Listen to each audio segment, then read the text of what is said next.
Un crimen de pesadilla. Sangre en los lavabos, la bañera, el suelo, herramientas para descuartizar.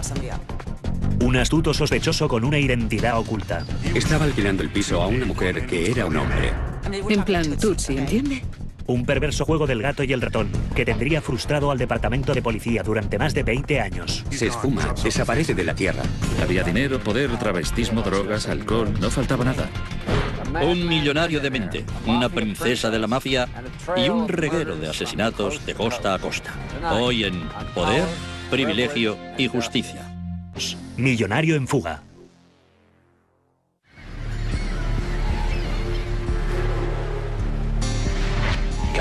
Galveston no es el fin del mundo, pero casi puedes verlo. Septiembre de 2001. Un niño y su padre están pescando en Galveston, Texas. El niño mira el agua, ve bolsas flotando, ve un torso y empieza a gritar. Ve que hay un cadáver en el agua. Avisan a la policía para que acuda al lugar. Le faltaba la cabeza. Había 3 bolsas de plástico. Una contenía 2 brazos, otra contenía una pierna y otra contenía la otra pierna.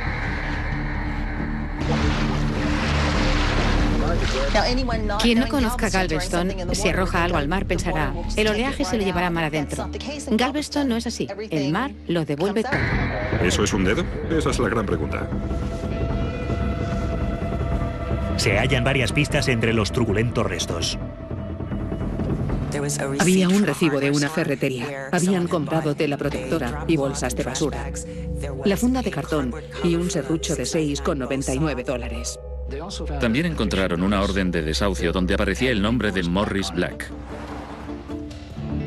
La orden conduce a la policía hasta un apartamento en un sórdido barrio de la ciudad. Así que llegan a la casa y revisan los cubos de basura. Había una pistola, munición, un calcetín ensangrentado y telas protectoras. Aquí estaban las herramientas para poder descuartizar a una persona. Efectivamente, Morris Black, de 71 años de edad, factotum y reparador de relojes, parecía haberse esfumado sin dejar rastro.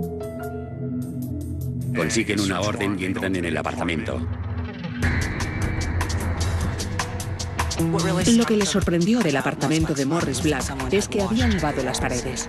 Ni siquiera las huellas dactilares de Morris Black estaban allí. Pero el trabajo de limpieza era solo superficial. Esparce luminol y se enciende como un árbol de Navidad. Había sangre por toda la cocina. El rastro de sangre conduce hasta el apartamento frente al piso de Black. Había manchas de sangre en los lavabos, la bañera y el suelo. Encuentran botas ensangrentadas, un cuchillo de pelar y tela protectora. La escena es realmente siniestra, de modo que están seguros de que lo que hubiese ocurrido con Morris Black había ocurrido allí, en aquel apartamento. El apartamento está alquilado a una mujer de mediana edad, llamada Dorothy Steiner, uno de los inquilinos más extraños del casero. Se trataba de una persona que parecía un hombre con ropa de mujer. Llevaba una peluca de pésima calidad. El casero les dijo a las autoridades que era una de las mujeres más feas que había visto nunca. Aduciendo ser sordomuda, Steiner se comunica únicamente a través de la escritura. Pagó varios meses del alquiler por anticipado, mediante giro postal. En Galveston, tratándose de un cuchitril, es inusual. Ella no era de la ciudad. La policía estaba investigando para encontrar la conexión. Ningún registro indicaba que Dorothy Steiner estuviera en Galveston. Este truculento misterio azota la costa de Texas con la fuerza de un huracán. Todo el mundo quería saber cómo un desventurado factor bolsas de plástico y bolsas de plástico y cómo la extraña mujer del apartamento de al lado encajaba en toda la trama. Los detectives siguen una nueva pista hallada en la escena del crimen. Una tarjeta de citación de un optometrista, Robert Darst. Tenía una cita posterior para recoger unas gafas. Pero extrañamente, la policía no encuentra ningún registro de un hombre llamado Robert Darst, ni cerca ni en Galveston.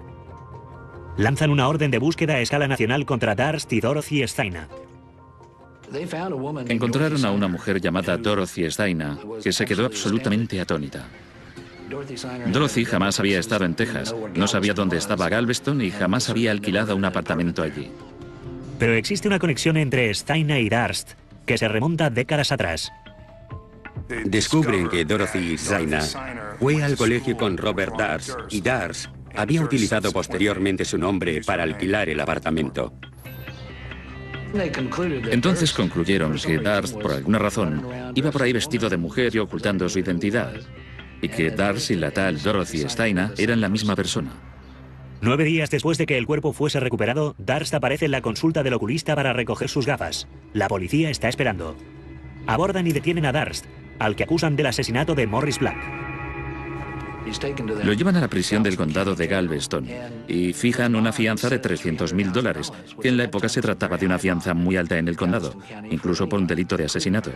Sin duda, suficientemente alta para alguien como Darst, un simple transeúnte. Piensan que se trata de un viajero, uno de tantos que residen temporalmente en Galveston. En ese momento, se trata de un vagabundo que podría haber descuartizado a su vecino. Pero las cosas no son lo que parecen. El señor Darst se las arregló para que se depositase la fianza de inmediato y quedara en libertad antes de que nadie se diese cuenta de que disponía de dinero suficiente para salir. Entonces, volvía a esfumarse. No descubren quién es realmente hasta el día siguiente. No saben que es el hijo de un multimillonario de Nueva York.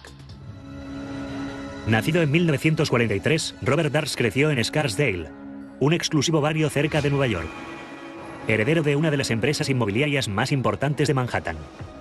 En aquel entonces, eran propietarios de al menos 10 rascacielos en Manhattan.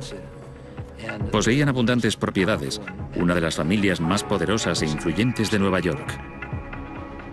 ¿Quién iba a imaginar que el heredero de aquel imperio inmobiliario de miles de millones de dólares en la ciudad de Nueva York estaría viviendo en un cuchitril de $300 al mes en Galveston, Texas, vistiéndose de mujer? Poseer una gran fortuna no garantiza una buena salud mental. De hecho, tener demasiado dinero al alcance de la mano puede producir efectos muy extraños. Y aquel caso no parecía una excepción. Tras dejar a Darst en libertad, la policía de Galveston descubrió que aquella no era la primera vez que había sido acusado de asesinato. Tras el macabro asesinato y desmembramiento de Morris Black en Galveston, Robert Darst paga la fianza y desaparece. Es solo entonces cuando la policía descubre el inquietante pasado del sospechoso. A principios de la década de los 70, Darst subía escalafones en el próspero negocio inmobiliario de su familia. Tenía un trabajo de nivel medio en la organización Darst, administración y alquileres. Una de sus inquilinas se llamaba Kathy McCormack. Era una humilde trabajadora de Long Island. Él era un hombre de familia adinerada de Nueva York. Se conocieron y empezaron a salir, y finalmente se casaron. Cuando conocí a Kathy, estábamos las dos en la universidad. Era una chica muy divertida, muy vital. Era simpática, era preciosa. Era un encanto. Al principio, Kathy y Bob parecían una pareja perfecta. Él tenía 29 y ella 19 cuando les presentaron por primera vez. En fin, él era el príncipe azul y ella Cenicienta. Se pasaban la vida yendo a Estudio 54, a Elaine's, a todos los sitios, convirtiéndose en la pareja de moda. Poseían un apartamento de lujo en Manhattan y una casa de fin de semana en el norte del estado.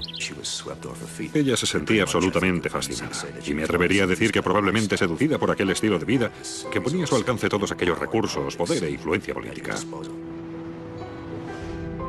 Pero al cabo de unos años, la fotografía del matrimonio perfecto empezó a mostrar algunas fisuras. A falta de un calificativo mejor, él tenía la mala costumbre de vociferar, de gritar o de chillar.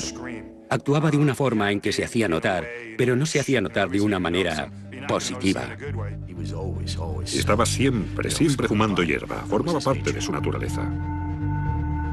Mucha cocaína, mucha hierba. Si hay algo que Bobby Darst siempre hizo fue fumar hierba. Era los 70. Nueva York está habituada a los millonarios excéntricos y, como hemos visto, los millonarios excéntricos pueden mostrar cierta tendencia a exhibir malos comportamientos. En breve, Bob Darst se encontraría metido hasta el cuello en asuntos muy oscuros y peligrosos. Al cabo de unos 3 o 4 años empezó a comportarse de una forma extraña con Kathy, le propinaba puñetazos, empujones, se volvió violento.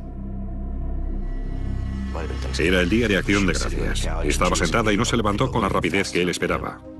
¿Kathy qué? Volvió a la habitación, se acercó, la agarró por el cabello y la levantó del sofá de un tirón. Me llamaba tarde, por la noche. Se quejaba de la violencia de Bob. Me decía que tenía miedo de él. Ya le había mandado al hospital, pero aunque ella le tenía miedo, al mismo tiempo pensaba que podía lidiar con él. Pensaba, bueno, me las arreglaré. Kathy empezó a hacer su propia vida. No se conformaba con ser la mujer de aquel hombre rico. Quería hacer cosas por su cuenta. Kathy se matriculó en la facultad para convertirse en pediatra. Bob no le prestó ningún apoyo. Cuanto más independiente se volvía Kathy, estaba a nada de graduarse en medicina, menos lo soportaba Bobby. A Bobby le gustaba controlar y estaba perdiendo aquel control. Pero llegó un momento en que Kathy pasó de sentirse insatisfecha a sentirse realmente asustada. Hay algo que nunca podré borrar de mi mente. Ellen, si alguna vez me ocurre algo, pon tus ojos en Bob. Bob lo hizo. No permitas que quede impune. Yo pienso exactamente lo mismo. En enero de 1982, Kathy asistió a una fiesta sola. Según contaban entonces, Bobby la había llamado una y otra vez pidiéndole que regresase a casa. Sobre las 7, ella dice adiós a su amiga, desaparece en plena noche de nieve y nunca más se la vuelve a ver. No fue hasta 5 días después, cuando Bob Darst denunció la desaparición de su esposa. Fuimos a hospitales, comprobamos avisos de desaparecidos, de cadáveres sin identificar. Nada, cero, había desaparecido de la tierra. Posteriormente descubren que él estaba tirando sus efectos personales, estaba tirando sus libros de medicina a la basura. Aquel comportamiento no correspondía al de un hombre cuya mujer había desaparecido y él amaba. Él estaba haciendo todo lo posible por desterrarla, borrarla de su vida. La policía se entera enseguida de su comportamiento y es entonces cuando rápidamente se convierte en su primer sospechoso. Pero sin el cadáver, la policía tenía las manos atadas. Él asesinó. La hizo desaparecer. Y nunca encontramos su cuerpo. Eso no significa que no lo hiciera él. Bobby habla con la policía, pero luego en manos de sus abogados no habla más. Desde ese momento, Darst solo se comunicó a través de una vieja amiga llamada Susan Berman. Se habían conocido años antes en la universidad, se habían hecho amigos y establecieron un vínculo que mantuvieron durante décadas. Ella intimó enormemente con Bobby, le adoraba, le consideraba su hermano. Susan siempre representó un gran apoyo para Bobby. Y aquello en realidad no cambió con la desaparición de Kathy. Susan era periodista. Era conocida principalmente por ser la hija del gángster de Las Vegas, Debbie Berman. Debbie Berman era la mano derecha de Bugsy Siegel. Había pasado mucho tiempo en la cárcel con él, así que como recompensa, Bugsy Siegel le regaló a Debbie Berman el Hotel Flamingo. Ella era la Eloís del Flamingo. Cuando entraba todo el mundo la conocía. Las bailarinas y los traficantes la conocían. Todo el mundo la saludaba y la trataban como a una pequeña princesa. Berman escribió varios libros sobre la vida en la mafia. Ella nunca reprimió sus raíces. Estaba orgullosa de ellas. Susan tenía un sentido especial y mafioso de la lealtad. Habría hecho cualquier cosa por la gente a la que era leal. E incluso podría haber ayudado a Bob a quedar impune de un asesinato. Una de las cosas extrañas que ocurrieron tras la desaparición de Kathy fue una llamada que alguien hizo al decano de la Facultad de Medicina. Una mujer que afirmaba ser Kathy Darst y que dijo: no me siento bien, no voy a la facultad. Una mujer adulta que está estudiando en la Facultad de Medicina no llama al decano y le dice: me duele el estómago. La persona que hizo aquella llamada yo creo que era Susan Berman. Susan actuó, se hizo pasar por Kathy, realizó la llamada cubriendo a Bob. Aquella no fue la única llamada telefónica que la policía investigaría. Bobby dijo que cuando Kathy había desaparecido, él estaba en Connecticut, cuando los registros revelaban que una llamada a cobro revertido se había hecho desde Ship Bottom, Nueva Jersey. Ship Bottom era un lugar conocido para los investigadores. Estaba prácticamente al lado de un popular cementerio de la mafia conocido como Pine Barns. La llamada a cobro revertido iba dirigida a Susan Berman. La policía creía que Bobby había asesinado a su esposa. Pensaba que la había llevado a algún lugar próximo a Shipbottom, bien al océano o a Pine Barrens. Pero al no haber evidencias directas, al ser todo circunstancial, el caso se desvanece, igual que Vi. Durante los 10 años siguientes, Darst estuvo en el radar de la policía. ¿Quién sabe qué Bobby Darst está haciendo? Bobby desaparece. Está presente, pero no está presente. No solo tenía un fabuloso apartamento en la ciudad de Nueva York, poseía una casa en Connecticut y otro piso en California. Entonces, a principios de los años 90, tras la muerte de su padre, Darst reapareció e intentó tomar las riendas del imperio familiar. Se le dice que él no va a dirigir la organización Darst, que quien lo hará será su hermano. Estaba claro, su familia tenía miedo de él. No querían tener absolutamente nada que ver con él, ni estar cerca de él. Estaba bastante claro que Vi era el Fredo Corleone de la familia. Aquello no le gustó nada. Pobre Bobby. Tenía que arreglárselas con los 3 millones de dólares anuales de pensión que la familia le asignó para que desapareciese. Por desgracia, una vida de lujo no era suficiente para mantenerle alejado de problemas. 17 años después del supuesto asesinato de Kathy Darst, el caso ha caído en el olvido. En el verano de 1999, José Becerra, un investigador de policía de Nueva York, recibe información de un recluso que espera conseguir una reducción carcelaria. Declaró que conocía a una chica llamada Kathy Darst, que había sido asesinada en 1982 por su marido. Dijo que su cuerpo estaba enterrado debajo de un cobertizo en la casa que poseían a la orilla de un lago en South Salem. La información resultó ser falsa, pero Becerra quedó intrigado con el caso. Había muchas cuestiones sin resolver y yo tenía una oportunidad de al menos intentar averiguar qué le había ocurrido. Era algo que yo no podía pasar por alto o ignorar.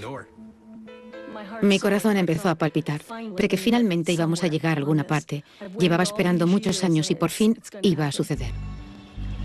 Consiguen órdenes de registro para revisar la casa de campo. Entonces, con otros propietarios, interrogan de nuevo a la familia de Kathy y a sus amigos. De pronto todo el mundo empieza a buscar pruebas 20 años después. Vuelven a investigar sobre la fiesta en la que Kathy fue vista por última vez y consiguen nueva información sobre su estado de ánimo aquella noche. Bebió 2 botellas de vino, consumió 2 gramos de cocaína. La anfitriona cuenta a los investigadores que Kathy y Bob Darst habían mantenido varias conversaciones telefónicas acaloradas durante la fiesta. Según sus amigos, los días previos a la desaparición de Kathy habían estado llenos de problemas, particularmente por cuestiones financieras. Ella le pidió $200.000 para pagar las facturas de la universidad y tal vez para tener un poco de dinero y abrir su consulta. Él era un hombre muy rico, pero a la vez era un hombre muy tacaño. Así que a veces ella tenía que pedir dinero prestado a sus amigos. Los días previos a la desaparición de Kathy, sus amigos le decían que acabase con la relación. Sin lugar a dudas, Kathy disfrutó de todos los beneficios incluidos en el apellido Darst. Pero lo que está más claro aún es que en última instancia quería poner punto final a su matrimonio con Bob. Codearse con ricos y famosos sencillamente no merecía la pena. Es indudable que la tensión y las discusiones habían subido de tono por ambas partes. Creo que los dos estaban bastante alterados. El consumo de algunas drogas empeoró la situación. Kathy regresó a casa con ganas de pelea, y es lo que encontró. Lo que había sucedido aquella noche permaneció en el misterio.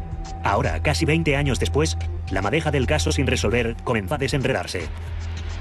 Entonces, la policía se puso a trabajar de nuevo en el caso. Empezaron a recomponer las piezas de una historia que apuntaba cada vez más no a una simple desaparición, sino a un asesinato cometido por el exmarido de Kathy, Bobby Darst. Las sospechas recaían de nuevo en Bobby. 20 años después, de repente, volvían a recaer sobre él. La noticia sobre la reapertura del caso se hunde a escala nacional. Nada más publicarse la noticia en todo el país, Bobby Darst llama a Galveston, Texas, y alquila un apartamento a nombre de una mujer sordomuda llamada Dorothy Zayna. La fiscalía está deseando hablar con la fiel confidente de Bobby, Susan Berman. Ella parece predispuesta a mantener una conversación sincera. Estaba arruinada. No conseguía trabajo. Su situación era muy precaria. Decía que había comprado un bollo, le había durado 2 semanas y cosas por el estilo. Y comenzó a pedirle dinero a Bobby, más que de costumbre. Darst envió a Berman un cheque por valor de $25.000. Después de la reapertura de las investigaciones, recibe otra remesa de dinero. Otros $25.000. Al mismo tiempo, la policía se pone en contacto con ella para hablar sobre lo que recordaba hacía 20 años atrás. Parece que Susan Berman estaba preparada para hablar. Había concertado entrevistas con el New York Times y con la policía de Nueva York. Susan me dijo que tenía cierta información muy importante que iba a destapar todo el asunto. Susan, ¿a qué te refieres? La tengo y voy a destapar todo el asunto. Recuerdo que le dije, por amor de Dios, ten mucho cuidado, por favor. Durante años y años, desde la desaparición de Cassie, Susan sostenía que no había tenido nada que ver en ello. De repente empezó a contarle a la gente otra versión y a una persona le dijo, sé que Bobby lo hizo. ¿Cómo lo sabes? Susan, ¿cómo lo sabes? Me lo dijo él. Pero Susan nunca tendría la oportunidad de contar su historia. El día de Nochebuena del año 2000, un vecino oyó ladrar sin control a los perros de Susan y avisó a la policía. La encontraron en su dormitorio con un disparo en la parte posterior del cráneo. Es imposible que Susan Berman dejase entrar a un desconocido en su casa esa noche. Le dispararon por la espalda mientras se dirigía a un cuarto situado al fondo de la casa. Tenía que confiar en esa persona. Cuando oí por primera vez lo que había pasado, me dije, sí, tenía que ser alguien que conociéramos, que ella conociese al menos. Bob Darst, tratando de no dejar cabos sueltos, matando a su mejor amiga para salvarse a sí mismo. Hay que ser frío. Muy frío. La policía no halló nada en el escenario que relacionase a Darst con el asesinato de Berman, pero su tarjeta de crédito le situaba en la zona. Siguieron el rastro de Bobby desde Eureka, California, hasta San Francisco, solo un par de días antes de la muerte de Susan. Luego alquiló un coche en San Francisco y se dirigió a Los Ángeles. Estaba en Los Ángeles el día que asesinaron a Susan Berman. ¿Mera coincidencia? Tal vez sí, o tal vez no. Una vez más, la policía había fracasado. Sería necesaria una ola de muerte y destrucción en Galveston para ponerles de nuevo sobre la pista correcta. Mediados de octubre de 2001, y los investigadores del asesinato de Morris Black están desconcertados tras la desaparición de su principal sospechoso, Robert Darst. Después de pagar la fianza, huye, se esfuma, desaparece de la tierra. Fue aterrador para los investigadores de Galveston. En ese momento fueron conscientes de que Bobby disponía de recursos para ir a cualquier lugar del mundo. La policía le buscó en Galveston, le buscó en Nueva York. Emitieron una orden nacional de busca y captura, pero se había esfumado. La historia del millonario travestido sospechoso de asesinato ocupa las portadas de todo el país. Sin un móvil claro que justifique el presunto asesinato y desmembramiento de la víctima, la gente comienza a observar más de cerca a sus vecinos de al lado. Me llamó un tipo diciéndome que su hermano, portero de un edificio en Nueva Orleans, en una situación similar, había alquilado un apartamento a una mujer que era, a todas luces, un hombre. Se hacía llamar Diane Winnie, pero el portero cree conocer su verdadero nombre. Resultó que quien había alquilado aquel apartamento era Darst. Con una mala peluca, en plan Tutsi, ¿entiende? Los investigadores registran a fondo el apartamento de Nueva Orleans. Descubren pruebas que demuestran la vinculación de Bobby con el apartamento y pruebas de que se hacía pasar por Diane Winnie. Encontraron material informático, un medallón que Susan Berman le había regalado a Bobby y una peluca. Era una mujer diferente en Nueva Orleans. Creo que era pelirroja. A veces me hago un lío. De modo que la policía sabe que Darst ha estado allí y que Darst llegó después de huir de Galveston. Es difícil saber si Darst se sentía a gusto vistiendo lencería femenina o se disfrazaba de mujer únicamente para eludir a la justicia. No era un disfraz muy verosímil, pero, por increíble que parezca, dio resultado. Podía haberse metido dentro de mi jardín. Podía haber intentado secuestrar a uno de mis hijos. Podía haber ido a por los miembros de su propia familia. Nunca se sabe. Transcurren casi 5 semanas. Parece que Robert Darst podría no volver a reaparecer nunca más. Entonces, justo después del Día de Acción de Gracias, la investigación da un vuelco.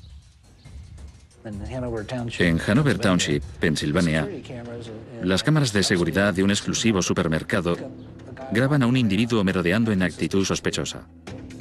El hombre tiene un aspecto extraño. Lleva la cabeza y las cejas afeitadas. Coge un periódico, da algunas vueltas. Luego entra en la zona de productos médicos del supermercado. Coge una caja de tiritas y saca una. El hombre se dirige entonces a los servicios. Sale con la tirita puesta en la cara. Seguidamente se dirige a la zona de productos preparados de la tienda, coge un sándwich de ensalada de pollo y se dirige hacia la puerta de salida del supermercado. El autor del hurto es detenido por un vigilante de seguridad. Llaman a la policía. Le piden la documentación. Usaba la identidad de Morris Black con su carnet de conducir. El número de seguridad social que proporciona la policía es el suyo. Los agentes verifican los datos y aparece la orden de búsqueda y captura de Galveston, Texas. Se dan cuenta de que han capturado a Robert Darst.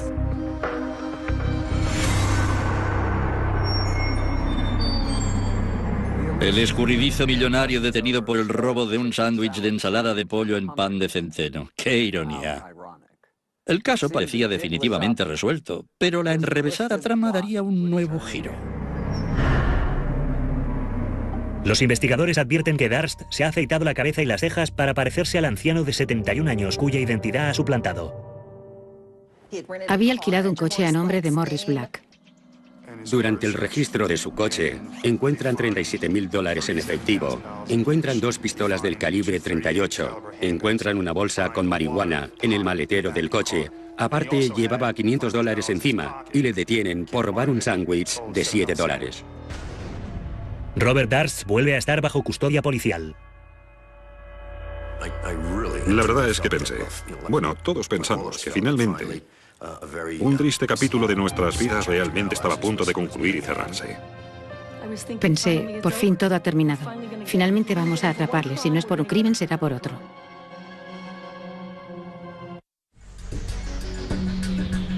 Cuatro meses después de que el cuerpo desmembrado de Morris Black apareciese flotando en la bahía de Galveston, la fiscalía comienza a preparar el caso contra Robert Darst. Querían condenarle. Se la tenían jurada. Ese hombre les había burlado o lo había intentado a cada paso. Tenían el cuerpo descuartizado, tenían el sospechoso, disponían de todas las pruebas halladas en el apartamento y había huido. Era una situación inmejorable para los fiscales. La policía de Galveston le dijo, Jim, es un caso incontestable de asesinato en primer grado. Los cargos son ineludibles. Por Galveston corría el rumor de que el notorio avaro había anticipado una suma de $2 millones para procurarse los servicios del mejor bufete de la ciudad. Sus abogados hicieron ver a los fiscales que tendrían que sacar un conejo de la chistera si querían ganar el caso. La fiscalía mandó a unos submarinistas de la policía para tratar de sacar la cabeza decapitada de Morris Black de la bahía de Galveston. Encontrar la cabeza de la víctima era esencial para averiguar los motivos y las causas de la muerte. La familia contrata a Bobby Baca, la investigadora que colaborará en la misión. Si daban con la cabeza, descubrirían que la trayectoria de la bala había sido por detrás. El mismo método utilizado con Susan Berman, un tiro en la parte posterior del cráneo. Mientras los equipos de buceo rastrean la bahía, crecen las especulaciones sobre el crimen. Darst solo era sospechoso de los asesinatos de conocidos. ¿Cuál era entonces la conexión con Black? Una de las cuestiones que no consigo quitarme de la cabeza es, ¿le conocía de antes? ¿Cómo acabó siendo vecino de ese tipo? Esos dos hombres no acabaron en Galveston, Texas, viviendo por casualidad. Las cosas no suceden así. Es evidente para mí que se conocían. Algunos investigadores sospechan que Susan Berman era el vínculo que les unía. ¿Era Morris Black miembro de la mafia? ¿Un asesino a sueldo? ¿Pertenecía a la mafia judía? Baca plantea como hipótesis que Black ayudó a Darst a matar y a deshacerse de su esposa. Creo que la desaparición de Cathy, sin dejar rastro, Es muy similar a la forma en que los mafiosos se deshacen de los cadáveres. Es algo que sucede constantemente en su mundo. La búsqueda exhaustiva de la cabeza de Morris Black resulta infructuosa. Entonces el superequipo de abogados defensores suelta el bombazo. Durst admitirá haber matado a Morris Black en legítima defensa. Sí, lo descuartizó. Lo mató, tiró su cuerpo a la bahía, lo hizo en defensa propia. El pobre se había sentido acosado por personas que sospechaban que había cometido otros crímenes y no podía actuar racionalmente. ¿Legítima defensa? ¿Después de cortar en pedazos a un anciano en el suelo de tu cocina? Aquello era el colmo de la imprudencia. A finales de septiembre de 2003, se inicia el juicio. Era un caso con muchos ingredientes. Había dinero, poder, travestismo, drogas, alcohol. No faltaba nada. La fiscalía abre el juicio con un golpe de efecto. Tenían las pruebas de sangre. Tenían el suelo lleno de sangre, los recibos en la bolsa y las direcciones. Tenían los miembros del cuerpo. ¿Fue un crimen planeado y calculado? Paso a paso, los fiscales relatan las terribles circunstancias del asesinato y desmembramiento de Black. La fiscalía presentó seguramente el escenario y las pruebas más horripilantes que nunca nadie haya presentado a un jurado en este país. Sostienen que una brutal paliza precipitó el asesinato de Morris Black. Hablamos de antes de que fuera desmembrado. Sufrió un ataque al corazón, hematomas, los pulmones encharcados y múltiples cortes. No se puede ignorar lo que el iceberg le hizo al Titanic, ignorar lo que este hombre le hizo a Morris Black. La descripción pormenorizada de los hechos fue terrible, y en especial lo que se refiere al interminable proceso de descuartizamiento del cuerpo. Las cosas que hizo este asesino nunca podrán tener sentido. Al concluir el fiscal su exposición, el caso contra Durst parece decidido. Que intentase encubrir el crimen y quebrantase la libertad bajo fianza. Era inculpatorio, no huyes cuando eres inocente. La Fiscalía del Estado presentó un caso muy sólido, pero Bobby Durst no se daba por vencido y la defensa estaba a punto de escenificar un espectáculo que lo cambiaría todo. La fiscalía ha elaborado un caso muy sólido en el juicio contra Durst. Es el turno de la defensa, y los abogados esgrimen sus mejores armas. No juzgamos lo que Bob Durst pudo hacer después de la muerte de Morris Black. Una parte de su táctica consiste en culpar a la víctima y convertir a Durst, un supuesto asesino psicópata, en un tipo agradable. Su abogado se refería siempre a él como mi amigo Bob o el bueno de Bobby. Nunca lo llamaba señor Durst. Era su amigo Bob. Era merecedor de nuestro afecto. He visto representar este tipo de comedias infinidad de veces en un tribunal. Todo se reduce a la misma estrategia abyecta: convertir al acusado en víctima y a la víctima en un verdadero monstruo. La defensa arguye que Morris Black era una persona inestable y de mal carácter, y que Durst sufre el síndrome de Asperger, una forma leve de autismo que es el causante de su extraño comportamiento. Le hicieron subir al estrado en una maniobra genial por parte de la defensa. Él sabía que tenía que explicar por qué había descuartizado el cuerpo de un ser humano y dar a entender que no había asesinado a esa persona. Lo cierto es que bordó su papel. Durst relata al jurado que el día de autos encontró a Black en su apartamento con una pistola. Black sabía que Durst guardaba armas en su apartamento. Declaró que Black fue quien le había apuntado con una de sus armas y que los dos habían forcejeado para apoderarse de ella. Durst sostiene que el arma se disparó accidentalmente sobre la cara de Black, mientras él trataba durante el forcejeo de defenderse. Durst declaró que sintió pánico, que tenía miedo de que la policía llegara y encontrara el cuerpo en su apartamento. Se basaba en la legítima defensa. Todos sospechaban de él por los otros asesinatos. Temía que le acusaran de haber matado a Durst intencionadamente. Tengo que hacer algo, encubrirlo todo. Después de asegurar que tenía la mente nublada por las drogas y el alcohol, Durst relata con todo detalle la última frase de su atroz crimen. Recordaba solamente que nadaba en un charco de sangre. No recordaba nada más, aparte de que había desmembrado un cuerpo y que se encontraba con un cadáver en las manos. Brillante. Si alguna vez mató a alguien, querría que me representara él. El jurado se retira a deliberar durante 26 interminables horas. Cuanto más tiempo se alargaban las deliberaciones, uno se preguntaba, ¿de qué están hablando? ¿Qué se están cuestionando? Portavoz del jurado, ¿tienen el veredicto? Sí, señoría. Déselo a Lugier. Finalmente, el jurado toma una decisión. Póngase en pie el acusado. El jurado considera al acusado, Robert Darst, no culpable. Cuando leyeron el veredicto, Bobby Darst estaba más sorprendido que yo. Agradecemos al jurado su tiempo.